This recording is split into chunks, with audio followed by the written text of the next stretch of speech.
नमस्कार विद्यार्थी मित्र मैत्रिणींनो, मी वजे मॅडम। आज आपण काय करूया, 10वी सीबीएसई बोर्डचं जे सायन्सचं पुस्तक आहे त्याच्यामध्ये जो पहिला लेसन आहे केमिस्ट्रीचा, केमिकल रिॲक्शन्स अँड इक्वेशन्स, त्याच्यामधला जो भाग आहे बॅलन्सिंग केमिकल इक्वेशन्स, तर तो भाग आपण आज बघणार आहोत। आणि जर का तुम्ही महाराष्ट्र बोर्डचं सायन्सचं जे पुस्तक आहे, सायन्स 1चं जे पुस्तक आहे त्याच्यामधला सुद्धा केमिस्ट्रीचा लेसन आहे, त्याच्यामधला पण हा भाग आहे बॅलन्सिंग केमिकल इक्वेशन्स। तर आपण हा जो टॉपिक आहे हा सुरू करूया। हा सुरू करण्यापूर्वी जर का तुम्ही चॅनल सबस्क्राइब केलेला नसेल तर तो चॅनल तुम्ही जरूर सबस्क्राइब करा।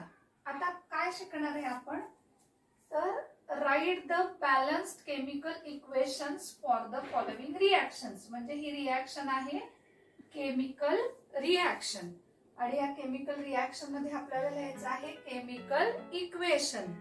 कसं केमिकल इक्वेशन, तर बॅलन्स्ड म्हणजे ज्याच्यामध्ये LHS आणि RHS ला असणारे इलेमेंट्स, त्याच्यामध्ये असलेले नंबर ऑफ ॲटम्स हे समान असले पाहिजेत। तर याच्या पूर्वीच्या व्हिडिओमध्ये पण मी सांगितलेलं आहे की तुम्हाला काय माहिती पाहिजे, तर तुम्हाला हे माहिती पाहिजे केमिकल फॉर्म्युला जो आहे कुठल्याही कंपाऊंडचा, तो केमिकल फॉर्म्युला तुम्हाला माहिती असणं गरजेचं आहे। आता बघा, बेरियम क्लोराइड, हा इथे लिहिते मी बेरियम, इथे लिहिते मी Cl। त्याच्यामधला जो Cl आहे, क्लोराइड आहे, हा निगेटिव्हली चार्ज आयन आहे आणि त्याच्यावरती एक निगेटिव्ह चार्ज असतो। बेरियम आहे, व्हॅलन्सी आहे 2। जेव्हा तुम्ही त्याचा केमिकल फॉर्म्युला लिहिता त्यावेळेला तुम्हाला काय करायचंय, हा जो नंबर आहे तो क्रॉस करायचा आहे।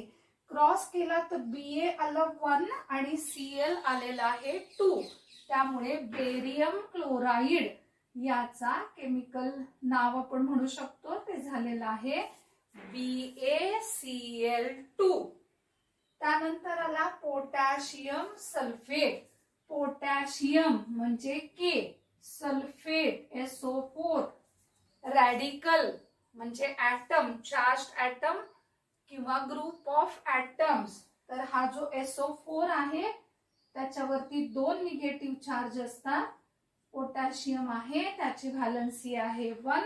आता आपण जर का क्रॉस केला तर काय होणार आहे बघा, K2 आणि SO4 म्हणजे K झाले 2 आणि SO4 1।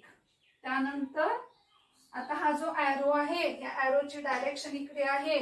या साइडला जे आहे ते आहेत रिॲक्टंट्स, या साइडला जे लिहिलेले आहेत ते आहेत प्रॉडक्ट। इकडे बेरियम सल्फेट बघा, आता Ba लिहूयात आपण, इकडे लिहूया बेरियम आणि सल्फेट Ba, व्हॅलन्सी जी आहे ती 2, SO4 ते सुद्धा 2, तर काय तयार झाला, Ba पण 2, SO4 पण 2, त्यामुळे एकास एक, म्हणून BaSO4 प्लस पोटॅशियम क्लोराइड, इथे लिहिते मी K, इकडे लिहिला Cl, याची व्हॅलन्सी 1, याची पण व्हॅलन्सी 1, म्हणून पोटॅशियम क्लोराइड झाला KCl।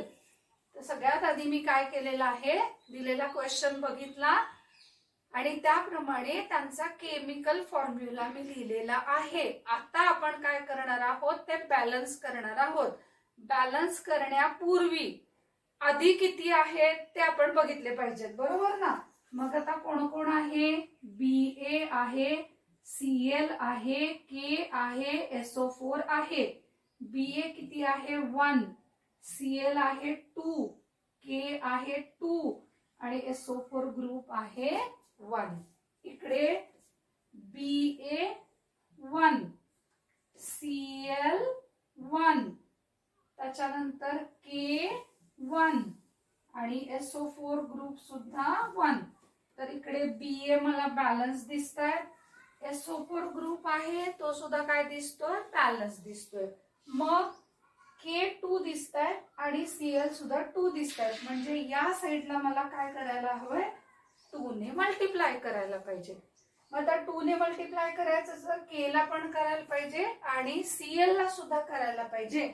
मग मी काय करते, हा जो KCl आहे त्याला मी 2 ने मल्टिप्लाय करते. आता KCl म्हणजे जसं मॅथ्स मध्ये समजा मी इथे लिहिलं असतं XY आणि ब्रॅकेटच्या बाहेर मी लिहिलं असतं 2, तर तुम्ही काय त्याचा अर्थ समजता, 2x आणि 2y. तसं इथे देखील काय होणार आहे, 2k आणि 2Cl. बघा आता BA1 झाला, इथे मी असं केल्यामुळे Cl ची संख्या झाली 2, K ची संख्या झाली 2, हे बॅलन्स्ड होतेच. तर अशा प्रकारे ही रिॲक्शन काय झालेली आहे, बॅलन्स झालेली आहे. तर विद्यार्थी मित्र मैत्रिणींनो, प्रत्येक व्हिडिओमध्ये मी तुम्हाला ही माहिती सांगते आहे की केमिकल रिॲक्शन बॅलन्स कशी काय करायची, याची तुम्ही प्रॅक्टिस करून जर का तुम्ही त्या केमिकल रिॲक्शन्स जर का त्याचा अभ्यास केला तर त्या तुम्हाला कायमस्वरूपी लक्षात राहतील. लक्षात घ्या मी काय सांगते, नेहमीसाठी. म्हणजे जर पाठांतर केलं तर केमिस्ट्री हा विषय आहे तो असा पाठांतर करून तो लक्षात राहत नाही. तर तुम्ही हे व्हिडिओज आहेत ते परत परत बघा, व्हिडिओला लाईक करा, व्हिडिओ शेअर करा, चॅनल सबस्क्राईब करायला विसरू नका आणि व्हिडिओला कमेंट सुद्धा द्यायला विसरू नका. Thank you very much.